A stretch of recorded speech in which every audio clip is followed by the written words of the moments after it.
So you've discovered that you've got a bushfire overlay on your property. What does that mean? Well, we're about to find out. This video is part of our Rebuild and Build Better series, so be sure to like the video, subscribe to Undercover Architect's YouTube channel and hit the bell so that you're always notified when a new video is published.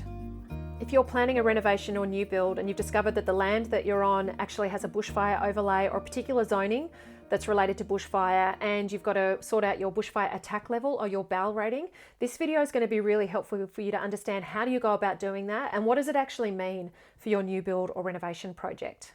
Hello, I'm Amelia Lee from Undercover Architect and I help and teach homeowners how to get it right when designing, building and renovating their family homes. In this video, I speak with Jeff Dau from Ember Bushfire Consulting. Ember Bushfire Consulting are a team of qualified accredited professionals in the fire industry, and Jeff himself, as co-founder, has over 28 years experience as a professional in the fire industry. He shares a huge wealth of knowledge and information when it comes to understanding the impacts that a bushfire overlay can have on your property and how you need to navigate building and renovating in one of these types of areas. Now, if you've got this bushfire overlay on your property, so you need to then obviously involve a bushfire consultant. What does that look like? I've had homeowners who have had different experiences based on where they're located. Sometimes they can get some information from council about what that might mean in terms of the bushfire attack level rating that we can talk that they have to build to. Sometimes they're in the dark about that, and they've got to hire the bushfire consultant, and they get frustrated that they're having to outlay fees for kind of what feels like they're batting at shadows. How do you kind of advise clients and potential clients through that process and understanding what a BAL rating is and what a BAL rating might mean for their property? Yeah, certainly. So I guess that's one part, and that's what I would hope a good bushfire planning practitioner brings to it. It was to help also guide you through. So it's not just to provide the BAL certificate. It's also to guide you through this process because it very much is a holistic process. It's the construction element's just one part of it, but to guide you and also to provide some sort of background as to why this is happening and what the intent is. So the way that the New South Wales system is set up is that you could do that yourself, and I think that's still in play is that you can still do your self-assessments. Council can obviously help that, but because there are technicalities, because there are interpretations, that I guess is the role of the bushfire planning practitioner, is to do the assessment the way that it was meant to do, and also advise you. So it's all about location in terms of, and we could be down to meters here, to where you are on your lot and the most ideal spot. So that's the role. So sorry if I'm moving around a bit, but the idea is that you get to the bushfire practitioner early in the piece from the outset. Unfortunately, all too often it's towards the end when everything's locked down, and then it does become very problematic. So all we're doing is we're doing an initial assessment to find out what the threat level is to the dwelling, and then we can guide you through there. Maybe recommend a slightly different location, or if it's very much fixed, then guide you through those next processes and then talk about design, materials, etc. Yeah, that's the thing that I see too, Jeff, is that problem of people, particularly in some of those more regional or rural areas, they might they might see this overlay on their property and not worry about it too much, or they might even not know that it's there.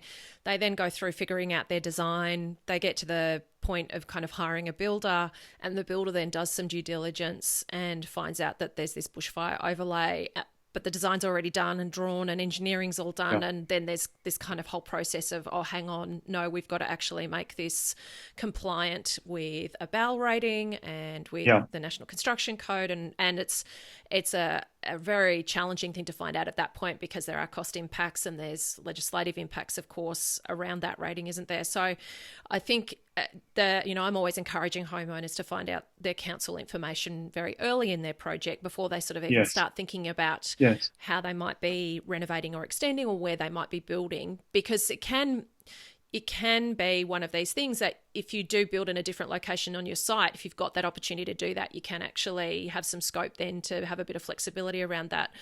Can you talk through perhaps so that people can understand a bit more about how the BAL rating works, what kinds of things are you actually assessing when you come to look at a property and determine what the BAL rating might be and how that might change across, if it's a larger property, how that might be impacted by the various components that you're looking at that contribute to that assessment? Sure. So it's largely an interpretation of the landscape. I think that's the first thing that we have a look at. We're looking at the available setbacks that we can get. So it's the distance from this area that we're going to call the unmanaged vegetation.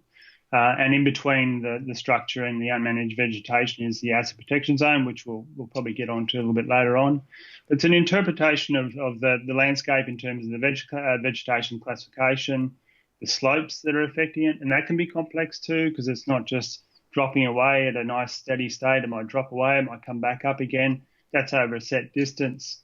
And again, I think that's what the value of a bushfire practitioner is that they'll have that interpretation and also the experiences of how that works. So slope, vegetation and available setbacks. And now we have things like the biodiversity offsets where we really do have to work very carefully in getting this asset protection zone, the APZ, correct.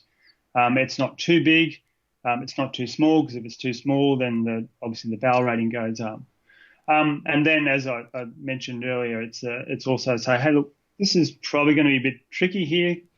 Maybe there's a suggestion or that we could go to a different site. So they're the elements. We also obviously have the underlying fire danger index, which is a measure of the intensity of fire, or if I can use the word, the design fire that we're dealing with. And that's really important to understand as well. We're not talking about it's a nice 22-degree day here in Canberra. We're not talking about a fire on today. We're talking at the really upper reaches of it. And the common analogy is like a flood zone. It's a 1 in 100 year flood. Well, this is, in most parts is about a 1 in 50 year fire. And that's what you're designing to. That's the measure. That's the BAL rating. Gotcha. So there's that fire danger index, that the vegetation, the slope. How does the slope impact the property's, I suppose, how prone it is to bushfire travelling towards it? For the uninitiated, what can slope and topography do in terms of the performance of a fire around a property? So where the slope will drop away, so we have a downslope away from the asset, from the residence, then we have an increased level of travel. So with every degree, we get increased rate of spread, and we get an increase in intensity. So where, for example, and these are just rough numbers, where you might be able to cope with a 15-metre sort of setback on flat ground, as soon as we take that to 10 degrees or 15 degrees or beyond, then we're going to need a 40 or 50-metre setback. So the slope actually is a really big driver in terms of fire intensity. Where it goes upslope, then for all intents and purposes, that's still measured as flat. So slope is big, and that's what the planning outcome here is that RFS obviously come up with the main document here that we're referring to, planning for bushfire protection and 3959, construction of buildings in bushfire prone areas. We're trying to get you away from these spots that would might be on the ridge tops or high views, because you're going to have these steep slopes. They unfortunately also are the most beautiful spots as well. So here we are back into balance, But if you select these spots that are steep, they're on top of hills, and you're surrounded by forest, then the BAL rating is going to be quite high, or there's going to have to be a large quantity of vegetation that's going to have to be managed or removed. Gotcha. Yeah, like we're on the top of a hill, so I know that, and the view is great. But yeah, I'm very conscious of the fact that fire can travel very quickly up hills. So, and when you're on top of a hill, there's usually only a couple of ways out as well. So exactly, it's a number of complicating factors. Yeah, absolutely. Now, you mentioned the RFS, so that's the Rural Fire Service. They're the ones that have actually These BAL ratings were something that were coming into play, from what I understand, were coming into play in the mid to sort of late 2000s, and then the Victorian fires actually accelerated their, I suppose, their introduction into full legislation. So yes. A lot of people may see them as a reaction to the 2009 fires. From what I understand, they were already in train at that time, and it just accelerated their introduction. Is that the case? Yeah, look, very much, and every my word to my clients is that every time that we have these significant events, they do learn from these, and then they feed into planning, into regulations and standards. What works, what doesn't work. Certainly the previous standard, so there was the 2009 standard, which has only just now been updated to the 2018. It's been around for at least 20, possibly 30 years. And we've known for quite some time what you can do to a residence, to a structure, to make it more resilient. And they're slowly getting better and better. And I, again, no doubt from the fire season that we've just had, we'll see further improvements. Although it's pretty solid now. It's quite good. So that's the national standard that would apply in all jurisdictions. And then within the jurisdictions, New South Wales, they'll have their own planning document. Again, I think obviously today's conversation is about design, construction of residences. But there's a holistic approach to this. We need to consider access. We need to consider water supplies. We need to consider landscaping, emergency plans. It's this suite of bushfire protection measures that as a whole work for life safety and for property protection. It's not just the BAL rating, also the construction. Without those things. Also, an interesting point is that the things that feed into this, the development of these standards, is a review. So after every significant fire, CSIRO, I've mentioned in our correspondence earlier, Justin Leonard does a lot of research and follow-up work to see how the standards actually copes. And I know that in the 2017 Kawula fire that we had, there was a review there, and the structures that had been built to code, all of them had survived. So we'd had 100% success rate. There was 10 structures that had been impacted. There were many more that had been impacted, and there was property loss. But of the 10 that were built to spec, 100% have survived. But again, I'll go back to it. It's not just the construction. It's been a number of other bits. The landscaping, which is the two have to work together in terms of the way that the landscape's managed in and around the house. I think in Tathra the success rate was 80%. So there's good things that are happening there, but there's obviously always improvements that can be made. I think that's a really good point, that it is this holistic kind of view, and it's why the assessment is actually such a valuable process to see. Yes. Because I think that when you, as a homeowner, you get this BAL rating and you see it for the first time and you see, okay, it goes through, 12.5, 2940 flame zone. Yeah. And you look at these numbers and these kind of weird acronyms and wonder, well, okay, how much extra is this going to cost me? And then you see generally the easiest information to access is that means you've got to build out of these materials, you've got to have fire shutters, you've got to, that's the most straightforward stuff that you can see online.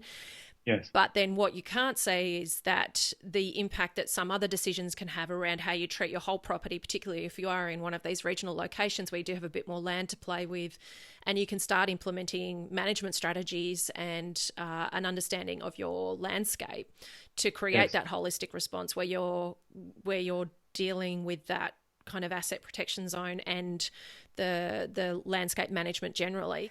Did you find that helpful? I so hope that you did. Make sure that you check out the description below. We've got lots of extra information to help and support you as you build or renovate your home. There's also a full transcript available of this interview, and the link is in the descriptions below.